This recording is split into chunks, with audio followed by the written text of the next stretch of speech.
how to get the most money as well as the best terms possible when selling your home in a crazy hot seller's market like we're experiencing right here, right now on the west side of Los Angeles and all 50 states for that matter is definitely something that you would think is a no-brainer.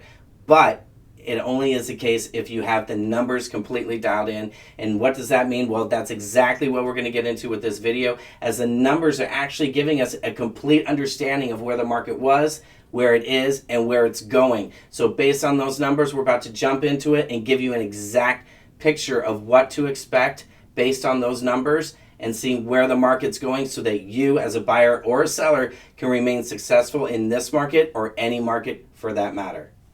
All about the numbers, and they frankly never lie. And really, at the end of the day, it's the numbers that are the difference makers between the winners, who are the buyers and sellers, and the losers that, are still on the market sitting with overpriced homes, or that buyer who is continuing to have to write multiple offers to find that dream home. Now, if you're paying attention, this is great because you're going to be in the driver's seat to understand what it takes to be a success. Even in a hot seller's market, you can overprice. So paying attention to these numbers to understand where the market is, where it's going, is going to find you in a prime opportunity to leverage everything as a seller to make sure you're getting top dollar and the best terms at the end of the day. And for you buyers out there, it allows you to pay attention to those who aren't paying attention to the market and the numbers and capitalize on them as well. So let's jump into the numbers. Quarter one, quarter two, we're going to compare them and then see what's going on for this new and newer construction market for Mar Vista in the coming months. And it's only looking like it's going to be a hot seller's market still for new and newer construction. As we look at quarter one and quarter two, not a major difference in the number of homes on the market. We had 5 homes available in quarter one. We had 8 homes available in quarter two. Not much of a difference. Same thing goes with the pending. We had 12 in quarter one, 7 in quarter two, and pretty much staying at the same number for the number of sold homes in quarter one versus quarter two.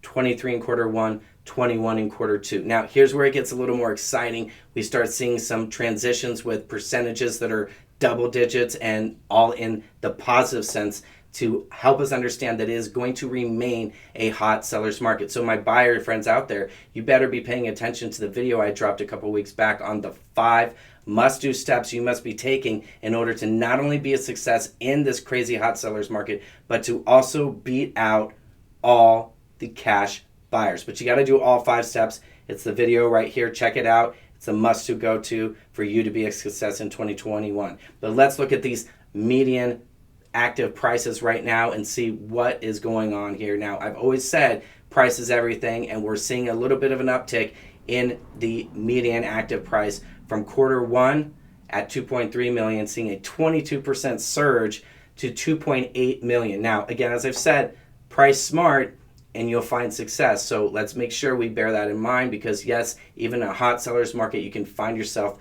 behind the 8 ball. Let's get over to the numbers again. The pending median price, here's where it gets another positive for a hot seller's market for now and the upcoming months as well, as we see a 13% increase in the pending median price for quarter one. It was at 3.1. It has jumped 13% to 3.5 million, showing that a strong new and newer construction real estate market is here to stay in Mar Vista. Now let's look at the median sold price, 2.7 million in quarter one, and we jumped 15% in quarter two to 3.1 million. So it's nice to see that the median active is still below the median sold price. Now, if you forgot, median active is at 2.8 for quarter two, and median sold is at 3.1 for quarter two. So that is a positive to see that the sold is a lot higher than the active. That shows us we're in a positive, we're pricing smart, and we're getting things done and keeping the pending price high and keeping going up.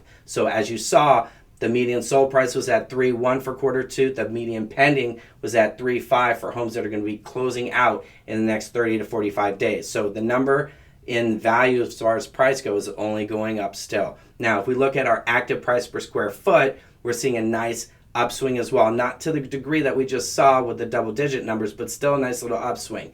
And so for our active price per square foot average, we were quarter one at $881. For quarter two, we had a 4% upswing to $915. In quarter one, for the average price per square foot pending, we had $960, 3% increase for quarter two to $990.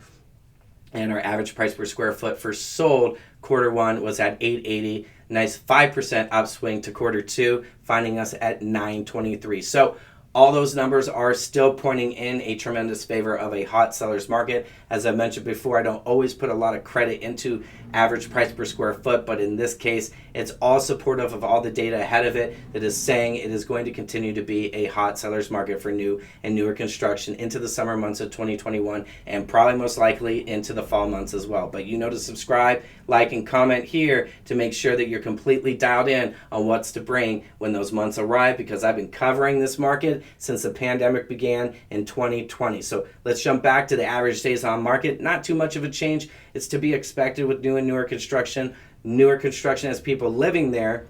So, you know, a lot of times they got to relocate. So they need a little bit longer escrow. And new construction sometimes is being bought, not 90% of the time, it's being bought before it's even completed. So sometimes you need another 3 to 6, even 9 months to get it finished. Sometimes even a year in some cases, as I've been subject to as well. But you know what? It all gets done at the end of the day.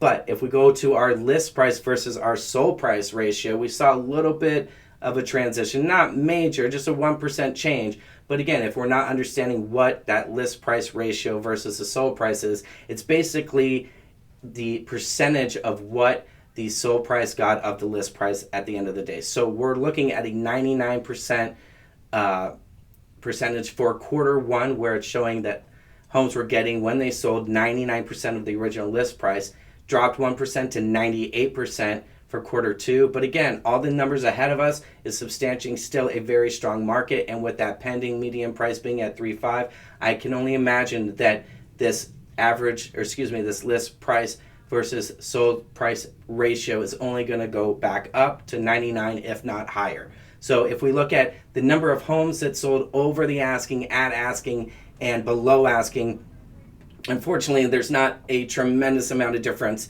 as you might have seen in my Mar Vista quarter two market update 2021, which was covering the full market. This one is covering the new and newer construction. We saw a lot bigger changes happening in just the full view of what the market was doing in Mar Vista. But in newer construction, we're not seeing that as the case. Still, homes are seemingly a little bit to be overpriced. Majority of them are finding themselves getting reduced, and then funny enough, when they get reduced to the right price, then they see themselves going above that price yet again. So if you, again, price smartly, my friends, that's what it's all about. The numbers are what's going to give you the success at the end of the day. If that's not dialed in with a price that is bringing value to the property, then you're simply going to fall on deaf ears. If we look at it, we're seeing that really not much has changed. 5 homes sold over the asking price in quarter one.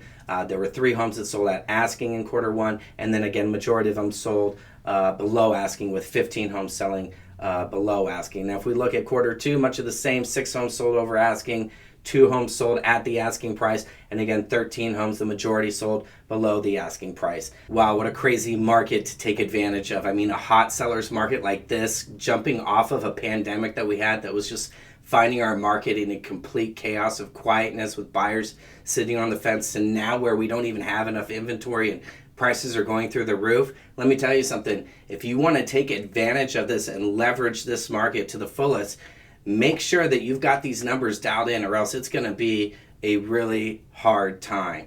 And in fact, if you happen to live in LA or the San Fernando Valley, I'm more than happy to help you out myself. I've got affiliates and colleagues all over the country as well. So if you happen to be catching this video and you're in another state, I can help you out as well. So hoping you guys are finding tremendous value. If you have joined me for the first time as well, thank you so much for checking us out. I'm Eric Haas with eXp Realty here in sunny Southern California on the west side. And if you haven't already, just to let you know, we drop videos every single Friday, and just to keep you up to speed on what's going on the west side with respect to real estate, or what you need to know about the neighborhoods that you may be moving to. So feel free to like, comment, and subscribe if you haven't already, and we'll look forward to seeing you on the next one. Have a great Friday and a very enjoyable weekend.